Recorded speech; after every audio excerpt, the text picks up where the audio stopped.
And yo, we are back. The Sports Bag Bros podcast is back from an extraordinary weekend of sports, Wild primarily weekend. boxing, but of course, the NBA playoffs have begun as well. So we'll get around to that as well. But first things first, you already know what it is.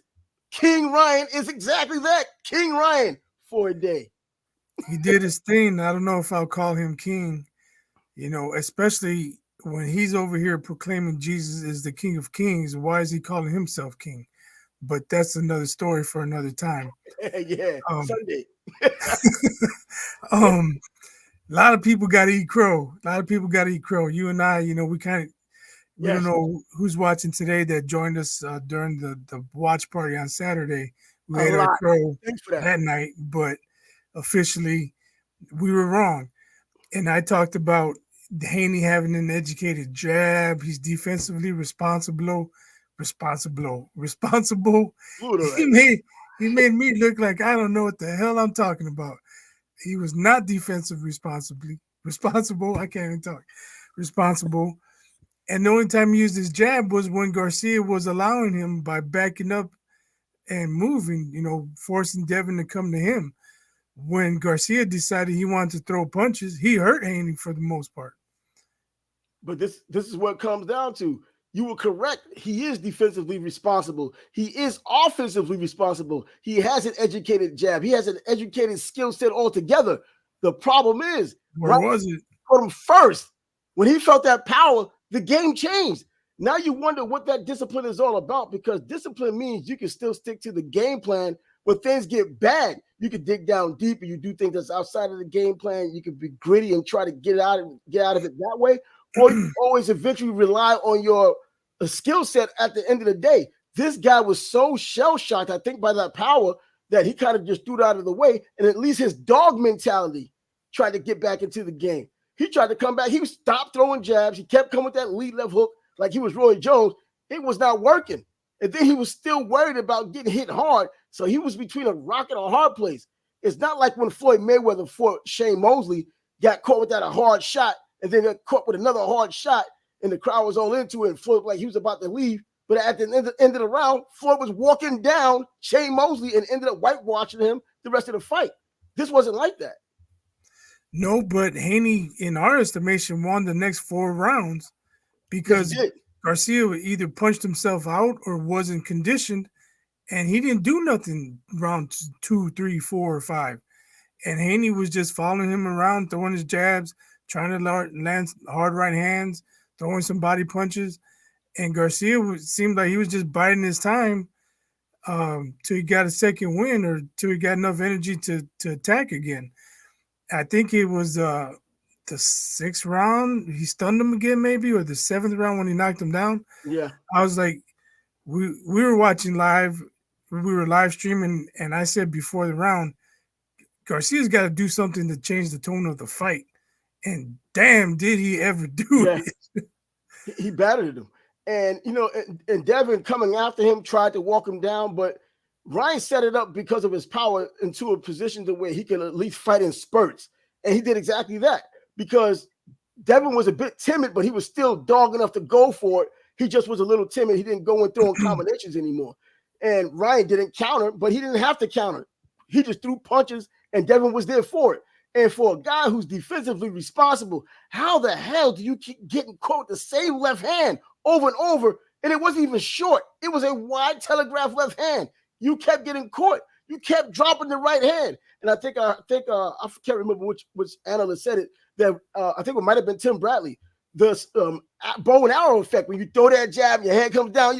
A lot of young fighters do that, but Yeah. a refined fighter like Devin Haney should not do something like that, cannot do anything like that. And he paid every time he got caught.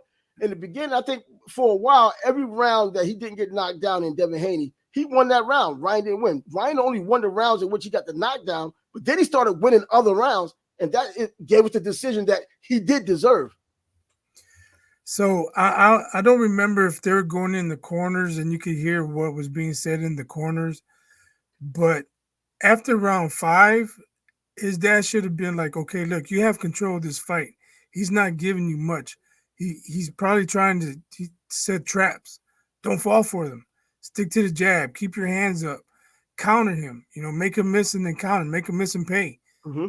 But and if you remember, he buzzed Ryan at one point with the left hook. He did. That probably was the worst thing that could have happened to him, because then he got emboldened. He said, "Oh, I stunned him. Let me go after him."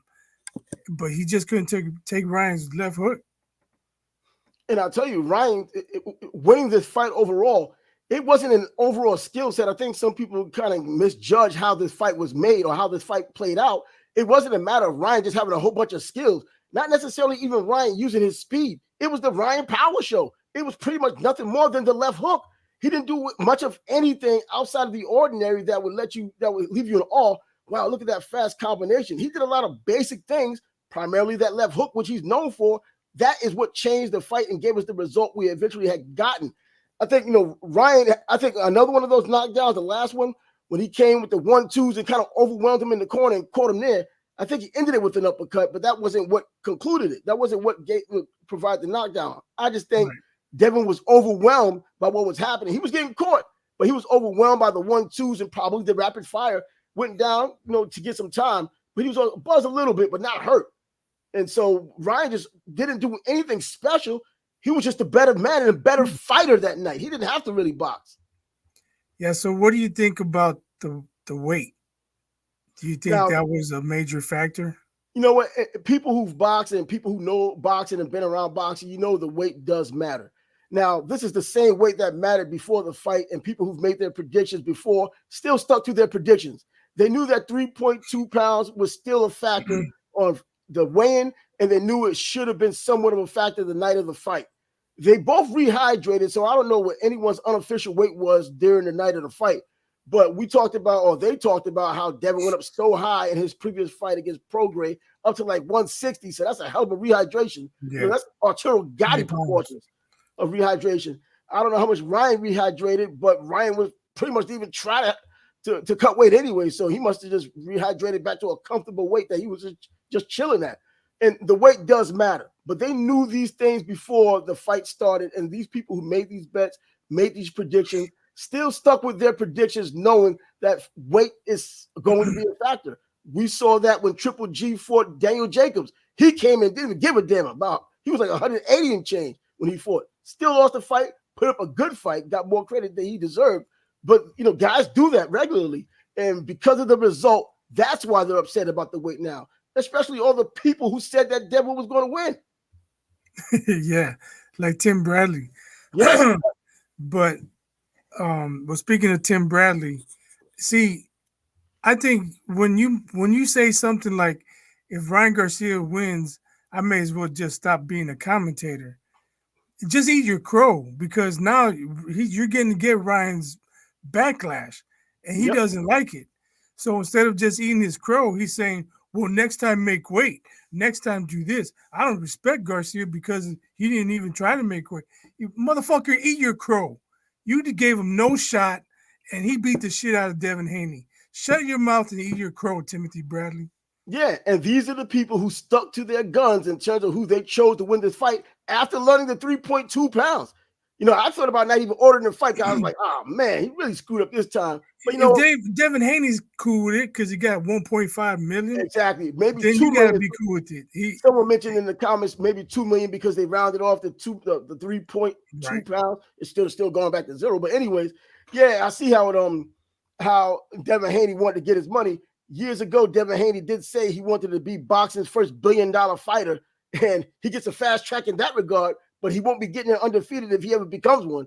And this day and age, every young fighter seems like they want to be an undefeated fighter. Now, in his case, he's done enough goodwill in the bank, enough time in the bank in terms of fighting quality fighters to where one loss shouldn't detract him very far at all. In fact, an immediate rematch would be helpful. But the way he fought that fight, and there was a weight advantage, but Devin's been hurt before. He's been stunned before. He's been knocked down before by lighter fighters when he supposedly was making weight with other fighters. Ryan Garcia is known for his left hook.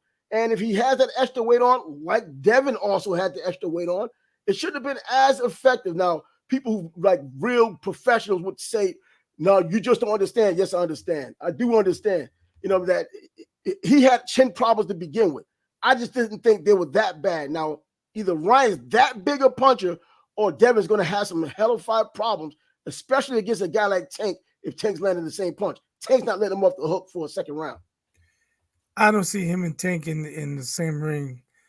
Haney probably leave 140 before Tank gets up there. I don't see them two getting getting in the ring together. If it is, it's probably like years down the line, but I don't see it. Now, as far as Garcia, does he go after Teal? Does he That go would be after? a hell of a fight. I think that's the biggest fight he can make right now. Yeah.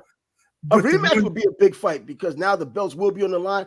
And by the way, that decision was made the day he did not make weight. The day Haney didn't make weight on Friday, that's when the decision was like, well, this is not going to be a title fight. Now the WBC is putting out notices after the fight. Yeah, Haney will keep the title. That was the decision was made when Ryan didn't make the weight. Right. I mean, what are they talking about? But this is boxing. You get these quirky, quacky rules, and people who run the organizations, whether it's the IBF or the WBC, WBA, they all do the same damn thing. They just talk in circles and hope you just believe everything in between the lines. But going back to your boy Bradley, Bradley was the same one now who's talked about, well, you can't compare what Ryan Garcia did against Devin Haney with what happened with Tank because Tank had a rehydration clause and all that. Bro, come on now, man. It does matter. Ryan could barely make weight down there with Tank, and now he's at a weight that he's comfortable and still didn't make weight. So he's trying to put more emphasis on, Ryan's not even at his right weight. That's the reason why Ryan's doing what he's doing. I think Tank does a lot of the same thing to Devin Haney, man. He has the fast hands. He can knock you out with both hands, and he's southpaw. It's going to be a pain in the ass for Devin if they fought. Yeah, down there, I think the fight to make is Shakur versus Tank. That seems like the fight now because both are untarnished in terms of losses. Shakur can fight like he's trying to take the air out of the ball sometimes, but he's gonna have to sit down on some punches to get Tank's respect. I think Shakur has to build himself up a little bit more. At least with Devin Haney. Yeah, I'm just saying that's the fight to make for Tank. Yeah, but how soon would that fight come about? Another 2 years to get it percolated? I don't think it should. I don't think because Shakur is still pretty anonymous when it comes to mainstream. To get that big money, you have to have someone who's mainstream, like Ryan Garcia with social media. You can't get in the boxing community. You're not going to get huge money because both guys are big boxing aficionado type of people. The boxing aficionados know who he is or who they are. So the money's coming in. Mainstream has to get involved for those records to come in for the money that's going to be spent and made. Well, that's true. But if he's fighting guys like Barrios and Cruz, and Cruz was not a big name when he fought him. No, now he is. Right. It's a pretty good name. Because of his performance against Tank. He put some doubt while they were fighting. Yeah. So I don't think Shakur has to be the biggest star for him to fight him. How about Matias now? If you want to be the top dog, we'll get in the ring and prove it. But what about Matias? Who's going to deal with him? Does Devin Haney go anywhere near him? I think Shakur, when he moves up, will be able to kind of outbox. We really don't know his chin yet either. He hasn't been touched enough. But Teal versus Matias, you got a couple of guys that can just go against Matias, and he's excited himself. And Puerto Rico has himself another budding star. Yeah, we'll have to wait and see. Yeah, man. But yeah, good fights that can be made out there. And the excuses that are coming in for this fight, it's like the people that say, you know what, the same crew who was on that Caitlin Clark deal, they left her alone for a little while to come over here to say Tank or to talk about Devin Haney and talk and say Devin Haney, man, the reason why he lost is because of weight. Bro, he just got beat from pillar to post in the round that he didn't throw enough punches. That's it. He lost because he didn't do what he normally does. He didn't control distance with the jab. He wasn't defensively responsible. Even though Bill Haney said the act didn't work, I think it did work because he did go to the center of the ring. Now, they didn't just stand there and slug it out. But when Garcia decided he needed a break, he was backing up and Haney was following him. Mm-hmm. Haney should have been the one controlling distance and having Garcia come to him so he could use his jab and counterpunch it. Haney didn't do what he normally does. Well, I'm thinking he was knocked out of doing what he normally had done. That power really changed his mind in the middle of a fight when you get hit hard, probably harder than he's been hit in his career so far. You just change things. You want to do certain things, but now you're doing it with a bit of trepidation. And he fought just like that, even though he did come forward. He had to come forward because I think in his mind, he realizes that he lost that round. And then, by the way, his cousin Haney, no, what was his name? The ref named Harvey Doc. Yeah, cousin Haney. That's who he is. Get out of here, man. This guy saved this fight from being a whitewash early than it was a whitewash. Come on. That's what was going on. The ref saved us so many other times. Ryan could have made it a lot worse than what it was. And then not only that, you're dealing with these CJ Ross judges again that's trying to give the fight away. It's outrageous. But hey, the right man still won at the end of the day. He was brutal. He was slow to break them up. I can understand if you're trying to break up 260-pound heavyweights and you can't get between them, you can't separate them. He's bigger than these fighters, man. He could have tried harder to break them up. And I know Haney had a death grip on Garcia, but he got to do better to break him up. And then to take a point away, if you take a point away for him hitting on the break, then you got to take a point away for excessive holding. Oh, but this is almost Hemi Akawande type of holding. That's what I'm. Yeah, but it was excessive. Yeah, it was excessive, and I understand the clinching because you're injured, and the coach, the ref is there to allow a certain amount of clinching. You still have to be resourceful. This is boxing. It's just that he missed at least one knockdown. Haney went down. And when he got up, he went to the corner to take the standing 8 because he knew it was a knockdown. And ref was like, "No, cuz, get back over here." That's not a knockdown. Come on, bro. And cousin Haney was like, "Hey, cuz, get back over here. We got a fight going on." And that's how it looked. And I know there are people out there because I've seen some of the comments, not only when we were doing the fight that night, but since the fight has happened, you can go on social media and you can talk about, well, I've never seen a fighter turn his back so much, which was odd because he was turning his back like crazy. But the ref also still allowed Devin Haney to go to work on that side and on his ribs when he did that. It wasn't like he broke it and told him, "Yo, stop turning like that." He let Devin Haney go to work. So it wasn't like there was any big difference of him turning his back or not. You know what I mean? If he got hit in the kidneys and the ref didn't say anything and Devin still went to work, well, shoot, you caused him to hit you in the kidneys because you turned your back. He should have taken a point from that. Well, I think as long as he was letting Devin do what Devin does while he was turned like that, and no one said anything about it, and there was still damage because of those punches because he was letting some hard shots to the body and back because he turned that way, and nothing was done. So, there was no point, no harm, no foul. The pain came from damn Ryan Garcia. He took the pain.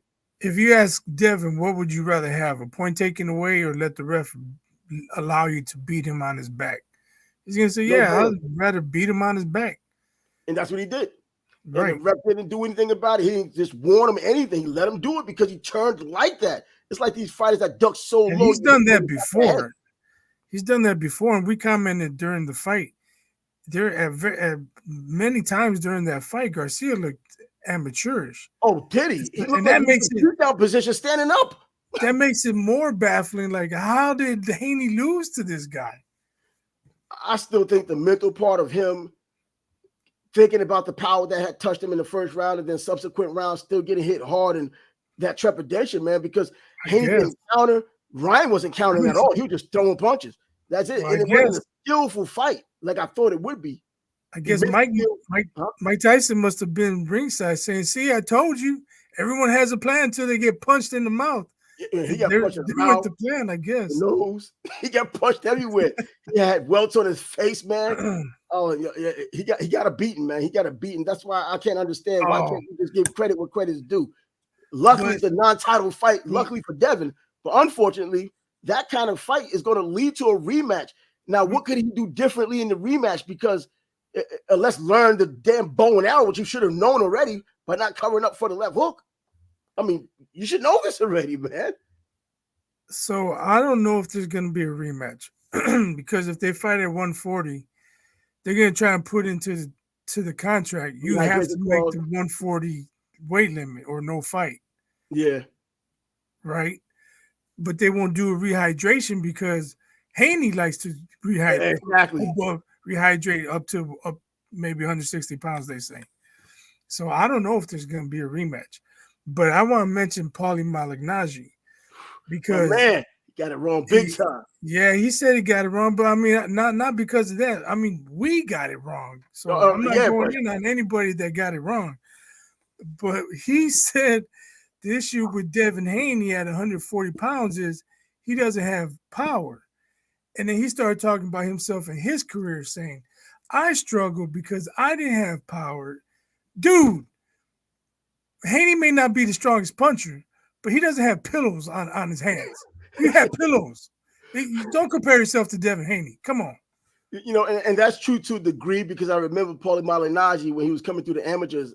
I went to his gold the year that he lost the Golden Gloves. He won it the following year, but he had a lot of hand issues. He did have some pop in his punches. I mean, he wasn't a knockout artist. He was a lot like Devin Haney, where he could hurt you if he hit you at the right time or the right spot because I he was don't remember that. I do it don't remember before that. the hand injuries. When those hand injuries came in, it was just so chronic that he just couldn't really sit on his punches. I mean, I'm not saying he was knocking anybody out, but neither was Devin knocking anyone out. He was just being a sharpshooter and getting you when he needed to get you and clipping the guys where he needed to clip them. And then we either responded with a knockdown or getting dazed. But again, he did buzz with Garcia. Yeah, he did. Yeah, because I talked about before the fight that he would look stronger against pro grade, which I thought he did. He was bigger. And obviously being 160, you are bigger. And he was stronger fighting a 140-pound fighter who also rehydrated, but not as much. So, yeah, but on Saturday night, man, the power, it was there because he did buzz Garcia, but it wasn't in the flow of his typical outings of having the combinations that set up these punches. And Ryan didn't set up anything with combinations. He was just throwing punches. Yeah, we mentioned it during the fight. Like after he had him hurt the first round, there are finishers and there are people who can't finish. And Garcia is one of the guys on the other spectrum. He doesn't have a good body attack. He doesn't cut the ring off. He doesn't do those things that killers and guys that can stop you do. So it wasn't surprising that Haney won the next 5 rounds, or at least 4, because Garcia doesn't fight like that. He does not attack like that. He's just looking for the one big punch. He's a headhunter. And how about Derek James? He added what to this fight? Because Ryan didn't look like anything special. And I'm hearing people giving all this credit to Derek James. Bro, I don't know. I mean, I was looking for him to give that real big speech in the 12th round, which never came. And, Ryan still won. Well, I thought he did. He was telling them stop fucking around. You need this round. And on my card, he needed that round. Yeah, he needed that round. And I think Devin won that round. If I was the judge, I gave him that round, not because he was dominating, but he just did more than Ryan. And Ryan took the last couple of seconds in that round, just posing and sticking his tongue out doing the clown shit because he knew he had to fight one, or he should have known he had to fight one. So Derek James, like he sat Garcia down, told him stop playing around, get out there and go to work. And I thought that was the right message because I thought Garcia needed that round. Otherwise, it was a draw. Yeah, one judge did have it a draw. But in terms of the overall skill, what did Derek James offer? I know that being in the corner, by the way, isn't just what you do in the gym. What you're saying in the corner also matters. And at the time you're saying it does matter. Whether it's going to be the 12th round or it's going to be like when Ray Leonard went against Hearns, when Angelo Dundee tell him he's blowing it. So, yeah, I know it's more than just being in the gym. But I'm looking from the beginning, expecting something different, to the middle, expecting something different from Ryan, which we didn't get. In fact, it looked like he regressed. And then the knockdowns is the only reason why. But he was throwing that left hook before he got with Derek James. That's true. And it wasn't even set up. He just throwing it. Whatever he's taught Ryan, it wasn't displayed Saturday night. It was their secret. So that's it didn't look like he used anything he was taught, if he was taught anything. Yeah. But I want to talk about Teddy Atlas so you get your thoughts. Okay. He was questioning whether the fight should even take place because of Ryan's antics. He was saying the kid's not there. He's not mentally stable. If this fight was in Nevada, it probably wouldn't go down because they have stricter rules and blah blah blah. And he was trying to be respectful of the New York State Athletic Commission, but he was saying there's no way this fight should go off. After the fight, he's still saying, I still think he needs to be evaluated.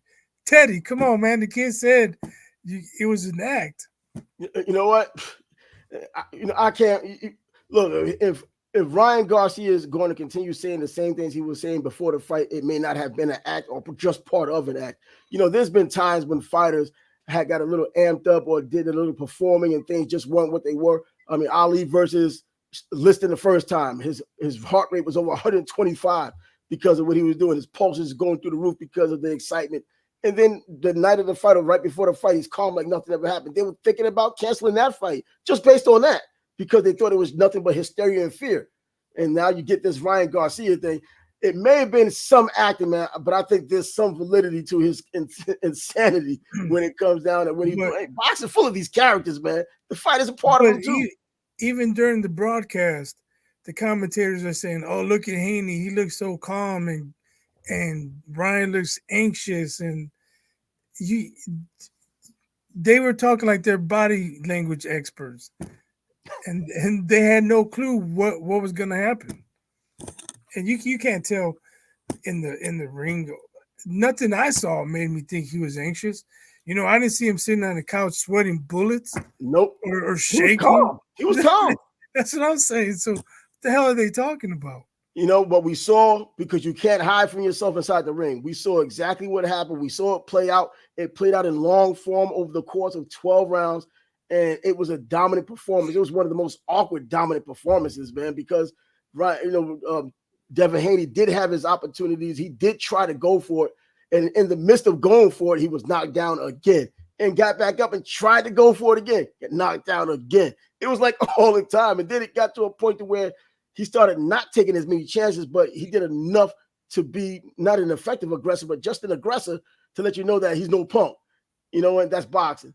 But Ryan Garcia, the rightful winner of this fight, there's going to be people out there talking the nonsense. Tim Bradley, Paulie Malignaggi, a litany of people, the people who jumped off the Caitlin Clark bandwagon to accuse her, making her feel bad, to come over here to jump on another bag going against Ryan Garcia.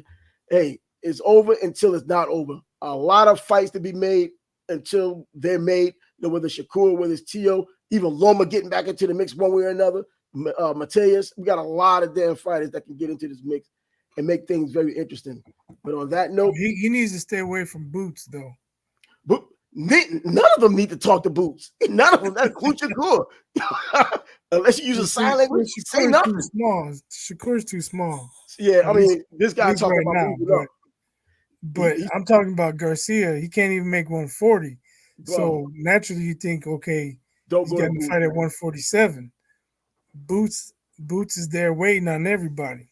And for real, we need to just deal with this Disney story we saw last Saturday and not just jump to Friday the freaking 13th when those two get together, because there's gonna be a real problem. I'm not gonna go with the murder angle. There's gonna be a real problem if Ryan Garcia deals with Boots in any capacity. Boots is on his way to 154 anyway, because he's gonna get big. He's growing too. But I think he wants that Terrence Crawford fight first. And I think he'll wait around for it if Terrence comes back down after his 154-pound debut. But on that note, hey, more happening in the sports world over the weekends. The NBA playoffs finally here. The playing games are all done. Now we got real basketball going on. And man, teams are looking pretty damn bad, man. What's going on? Some teams. Well, we gotta go back to the playing, right? Because our last show was on Thursday and it was all boxing. Yep. What happened to the Golden State Warriors? I think I mentioned when Sabonis sees Trace Jackson Davis, he's gonna be like, "Oh, I got a rookie. Give me the ball. Give me the ball." Trash Jackson Davis was trash that game. They pulled him out after about 4 minutes. So he couldn't stop Sabonis. They tossed him a couple alley-oops. He missed them. The ball went out of bounds. He couldn't even catch alley-oops. Kid was done. That game was over, man. They looked like trash. Say Sabonis is going to be you said they had no one for Sabonis, and that's exactly what turned out. That's what happened. It was that freaking easy. Steph had to have a huge game. He didn't. He did it. But I had the best, and you too, everybody had the best NBA games of their lives. We all matched Klay Thompson's point output. Man, do they get zero? Zero. That's the sign that this this team, this core of this team it's done. It's over. The Golden State Warriors will never be what they once were. Of course they shouldn't be, because everybody got old together and injured together, and this is what we're left with. Young Bucks are coming in now and taking over. OKC will be back there and dominate more before the Golden State Warriors are back. Who said that before the season when the Chris Paul trade went down? I said the championship window is closed. The day the trade went down, they didn't need another point guard. They need a big man, and that was painfully obvious. Painfully obvious, man. So, I mean, I hate to see the way it goes, and we know that Steph is going to hang around. He probably ends his career with Golden State. I mean, could it any other way? He's not going to ring chase. I don't believe he has enough rings of his own in his first team, with his first team. But, yeah, Golden State completely done, out of the playoffs, new blood in there, and now – you know, these young guys are starting to go. I mean, Minnesota is now our premier team in the NBA. Oklahoma City, bunch of young teams too. I mean, even when you go to the East, not in terms of a dominant team, but a team that is at least there that has a young core. Orlando also there. So, you know, they lost, but they'll be getting back home on a Thursday in their third game. But, man, the Knicks. Who? To me, the biggest stories from this weekend's basketball playoff games were Anthony Edwards, Damian Lillard, and Shai Gilgeous-Alexander. Now, he didn't have a monster game, but he showed at the end last night why he should be the MVP. He stepped up. The game was going back and forth. Chet made a big block, and then he got an and one, extended the lead to 5, and the game was basically a wrap. But he showed why I say he should be the MVP. He has the least amount of help. But Anthony Edwards, man, giving KD the business.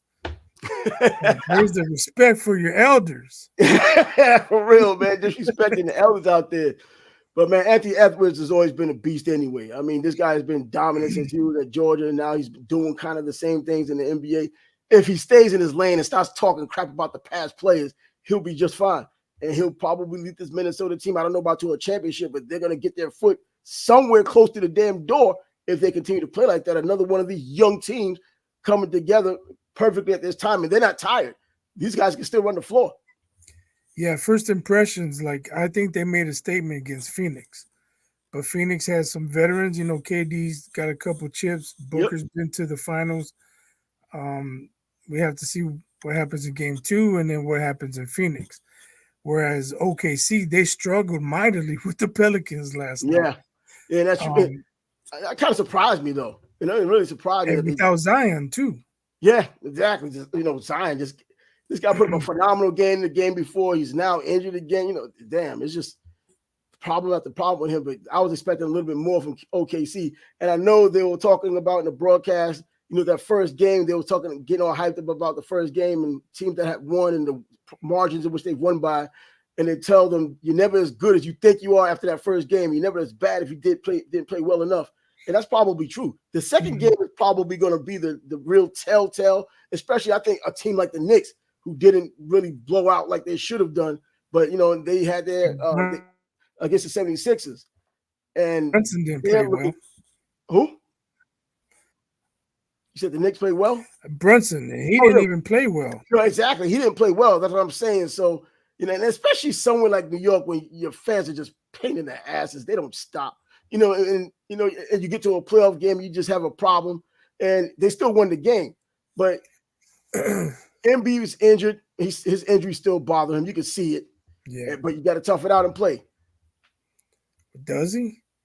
I mean, if they go down 0-2, I mean, it looks bad, man. Yeah, and it got worse. It looked bad in the playing game, but he toughed it out, hit some big shots at the end, and then he has highlights. He's feeling good, tosses it off the board, throws it down, and oh, damn, money. Bro, that's what it is. Yeah. But yeah, I think a hobbled Embiid, that's a Knicks series all the way. It should be. You know, it should be. I mean, you have the number 1 seed, number 2 seed, and you know, the Sixers barely made it in. Having that injured Embiid for most of the season, for a large part of the season. Now he's back. I think he came back too early. Come on, man. I know he wanted to be there for his team. it would have been a nice story if they were able to win, but I just don't see them winning the series. They might get one in Philadelphia, but the Knicks look like they may just win the series. Now, what about Dame? Greek Freak is out. It was Giannis Dame is not time. playing. Dame comes in, kills it in the first half, chills in the second half, kind of like guys have been doing, but they still get the win, and they win convincingly.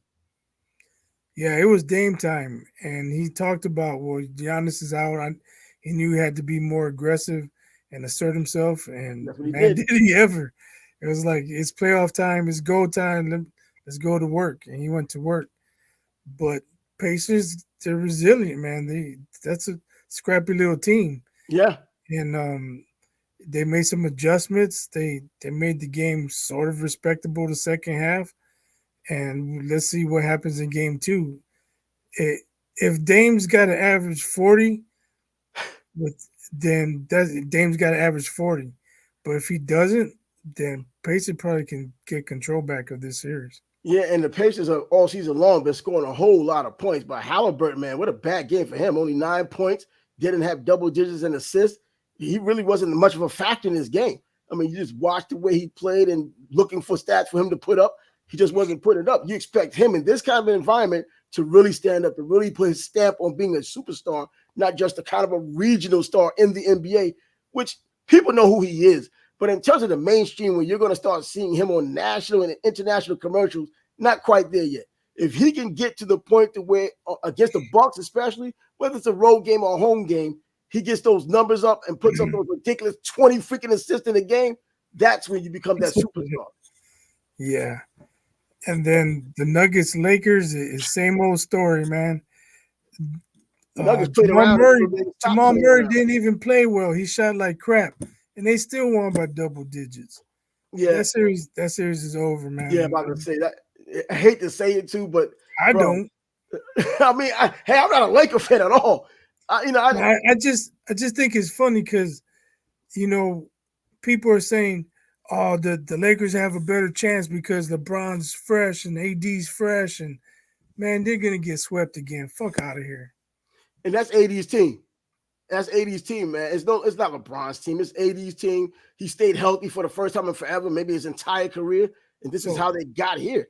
I don't think they did it just because of LeBron. They did it because of AD. So you got all these Lakers apologists. D'Angelo Russell has to step up. Reeves has to step up. But they're not acknowledging that Murray played like trash. He shot like trash. And they came out and punched the Nuggets in the mouth. And it made absolutely no difference. No difference, man. Nuggets were like, yeah, whatever. Third quarter, watch this. 10-0 run, tie game, or whatever. Just playoff time. That was the second quarter. And then they took control in the third quarter. Like, there's a chance for a reason, man. Yeah, and that's true. And they still have the core of that team. The Lakers, they're going to have to play 4 quarters the way they played the first quarter last night. Can they do it? I highly doubt it. Yeah, I highly doubt it, man. It's just, it's not the Lakers year again. Regardless of what LeBron says before the season, we're really going to do it this time. Or we've heard that like for 3 seasons now, and they're not getting any closer to it. In fact, they're getting further away because now they're down 1-0 and likely 2-0 once the second half happens. I think the crowd was chanting, "Who's your daddy?" too. Yeah, they were. Bro, that's become a pretty prevalent crowd cheer over the past couple of months. You got Nick wrong saying the NBA has to do something about the altitude advantage. What? Shut the hell up. Yeah. Is he just talking because he needs altitude? He started laughing. He's not free anymore. Everybody's talking about Reeves needs to do this. Russell needs to do that. They need a bigger contribution from this guy, from that guy. What about LeBron's 7 turnovers? Well, yeah. And Jokic dunking on him. He channeled his inner like LeBron runs down everybody, right? Jokic looked at him. Are you coming? He just went up in slow motion and dropped the ball. In slow motion, right? Why did you go swat that into the 9th row, LeBron? Come on, bro. Well, hey. Get your highlight, man. LeBron, this is the twilight of his career, if you want to say, because of the age and what he's been doing. But the numbers-wise, he's still among the top 10 players in the NBA, surprisingly, at this age. But another exit because You just got a bad draw against Denver. Denver looking like they could possibly repeat, and the way things are shaking out. I mean, other than these young teams really pushing them, once that veteran mode kicks in, when these games start getting deep into these series, and these young guys now have to really think instead of just react. That's when the problems are going to start. I think they obviously have a chance to do it. But how about the Celtics, man? I mean, the Celtics is everything we thought they were. I mean, they have everybody that can do everything on the court. They got revenge on their mind against the Heat, right? Oof, man, Miami ain't pulling it off this year. I don't care what anybody says. It's over for them, bro. They ain't going to put an 8-seed deal in the NBA this year. I don't think so either. Nah. But right quick, getting back to the Nuggets, I think the T-Wolves, because of their size, they might be able to pose some problems. You got Gobert, you got Cat, you got the other dude come off the bench.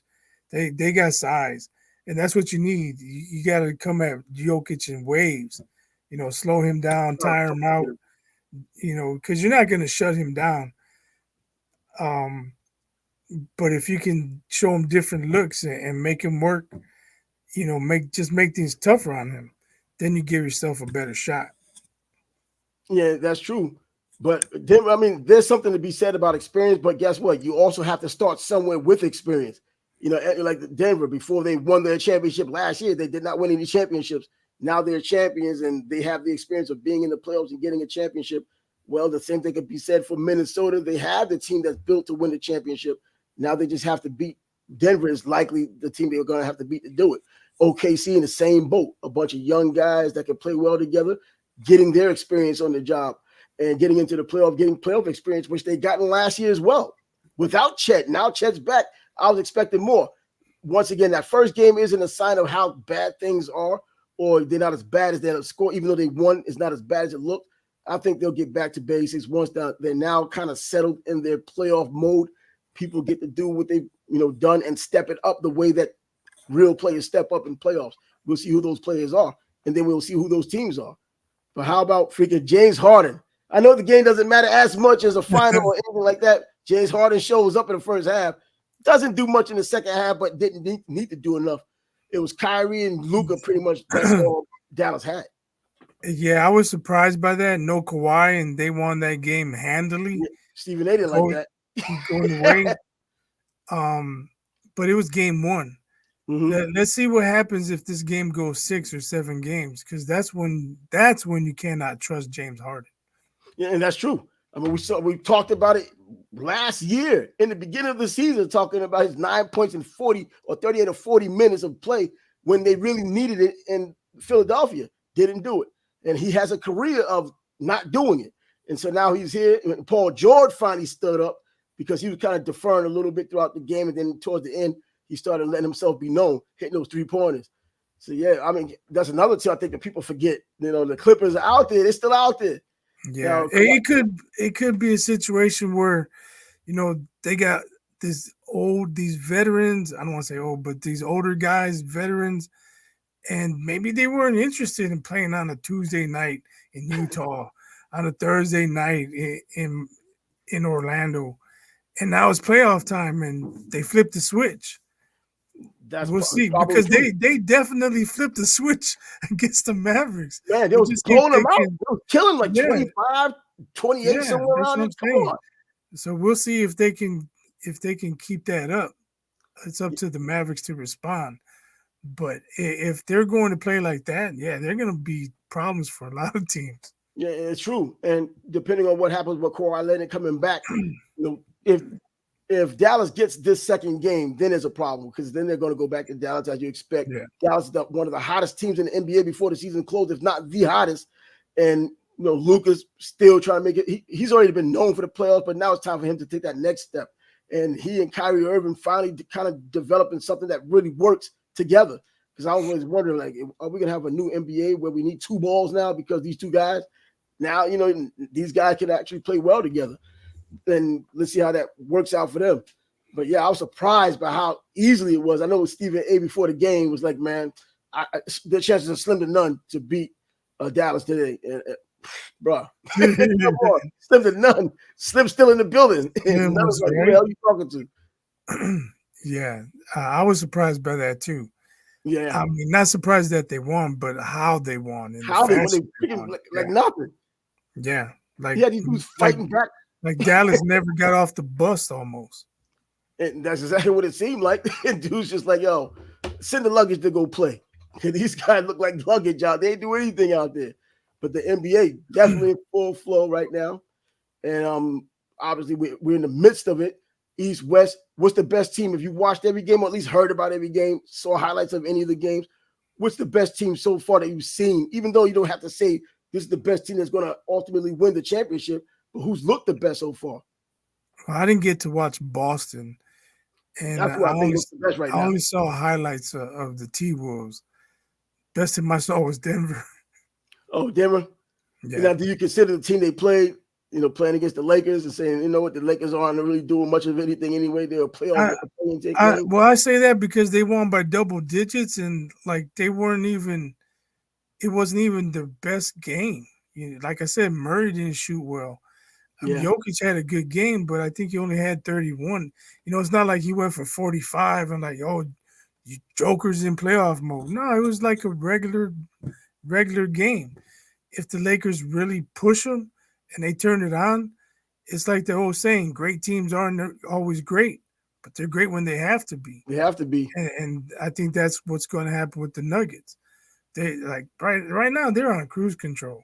If they happen to lose tonight, game 2, they won't lose another game in this series. They're like, all right, we fucked around. Let's turn it on. Let's go get them. How about the Celtics winning by 20? Against the Miami Heat. We look at last year's team. We can't really. How was Jimmy moving around? Did he play? No, did he play? No, hold on. Let me check and see. Yeah, that makes a difference if Jimmy didn't play. Nope, Jimmy did not play. Well, there you go. He had no shot without Jimmy Butler. Oh, well, yeah. Well, I thought Tyler Hill was stepping up a little bit, but yeah, that's not just against the Celtics. And the Celtics still has the most complete team in the East right now. Period. There is no right now because what Milwaukee was doing heading into the playoffs, they were kind of deteriorating themselves. And then now you have Giannis injured, and he was injured a couple of times this season. And then, Philadelphia, Embiid's injured just as well. So injuries are playing a huge part of it. And the Knicks are freaking ragtag group themselves with the injuries they've had. So Mitchell Robinson was hurt. He's back doing some things. But then, Randall's out for the rest of the season. That's their big 3. Well, kind of, sort of. But anyways, yeah, so we have it playing out right now. So more games come on tonight. I don't know which games are coming on tonight. Let me check and see exactly which games. I'm sorry about that yawn. I just yawned. I was just thinking of Zach Wilson getting traded to the Browns. Oh, yeah. You know what? There's always time to talk about Zach Wilson when it comes down to this, man. Seriously. Zach Wilson gone from the Jets, finally going to the Denver Broncos, and it couldn't be better. Things couldn't be better right now for Jets fans, including myself. So, yeah, what does this mean, really? They traded him for like a 7th round pick or a late pick. They're even going to split the money. I didn't really want to talk about it. I just wanted to joke about it. It is a joke, man. Zach, man, come on, man. What Zach has done for the Jets the entire time he's been there, absolutely nothing. I don't believe they should have taken him to begin with. That's why I'm yawning. That's why. Yeah, and I'm not going to miss this.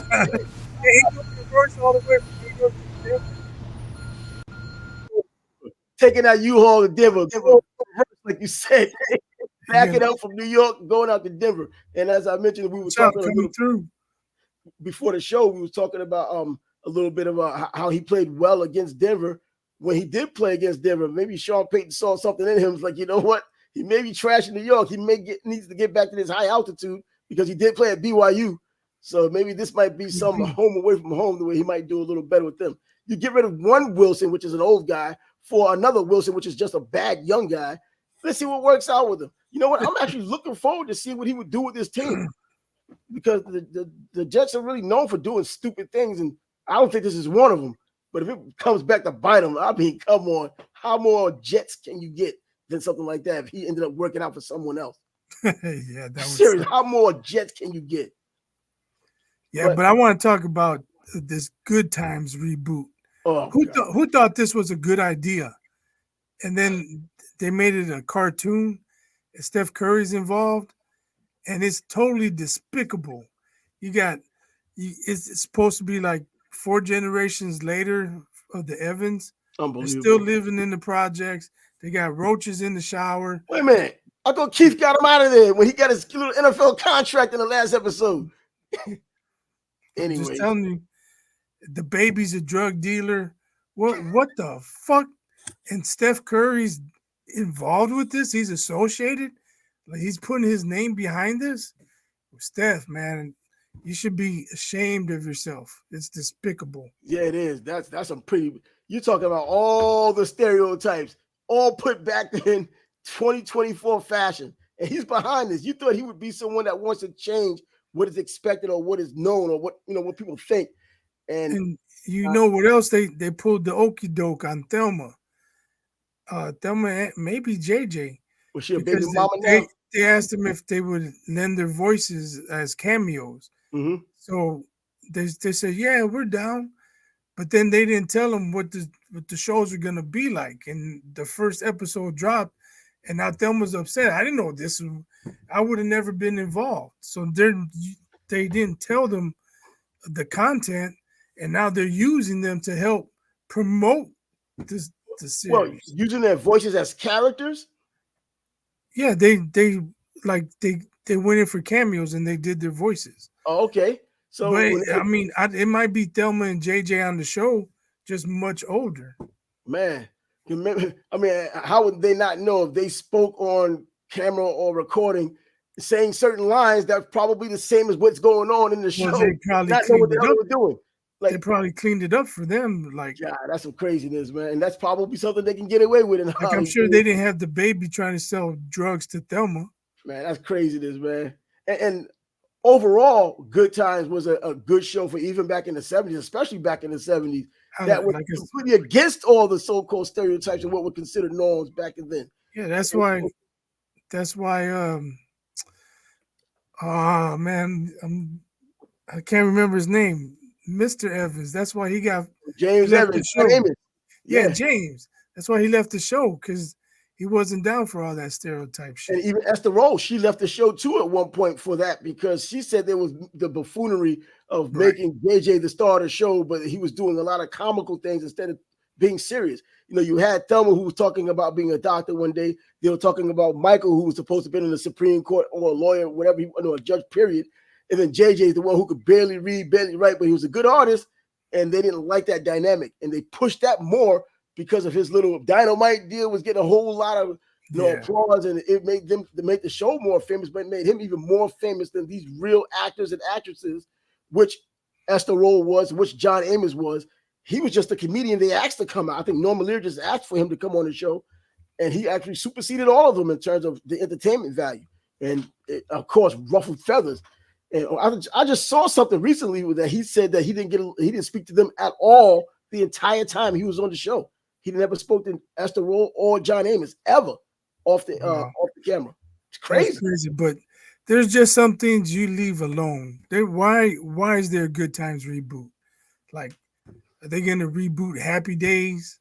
Are they going to reboot Sanford and Son? I'll fucking organize a protest if that shit happens. For real, man. Leave these shows, man. These are iconic shows. If you talking Happy Days, A Good Time, Sanford and Son, bro. Even the Jeffersons and all the family reboot, bro. These are iconic shows that made television a lot like they became ultimately today. I would say today, because today is a mess, but when it became in its heyday. So yeah, man, it's a shame to even bring those shows in and try to reboot it. Kind of, it just adds crap. Yeah, but it's baffling to know that Steph is involved. Yeah, and with this kind of a theme, yes. I can't say anything for a buck because the guy's making bank to begin with. Almost anything he's touching right now, being who he is going to probably have some kind of pop to it. Like, I know if he has a production company, there's better shit that came across his desk than that. I'm sure. There has to be, man. Come on. Oh, Steph, I don't know how I call him a sellout, man. It's just Steph, man, doing what Steph wants to do. Why the hell do you want to do it? I don't know, man. Disappointing. Well, on that note, We'll be back on Thursday. And for those of you who stayed around for this long, on Thursday, we'll have our Thank you. NFL draft show, the whole first round on a live stream. Kind of like the watch party we just had last Saturday for the boxing show between Ryan Garcia and Devin Haney. We'll put Ryan Garcia first this time and Devin Haney. But so we'll do the first round of the NFL draft. You'll be able to come in the same way you were able to come in during last Saturday night show. We'll have a link for you to join in if you want, or you can just stay in the comments and throw your questions and answers out there that way. So make sure you join us then. I'm Trav, he's biased, and the Sports Bag Bros podcast is signing off on a Monday until Thursday. Deuces. Adios.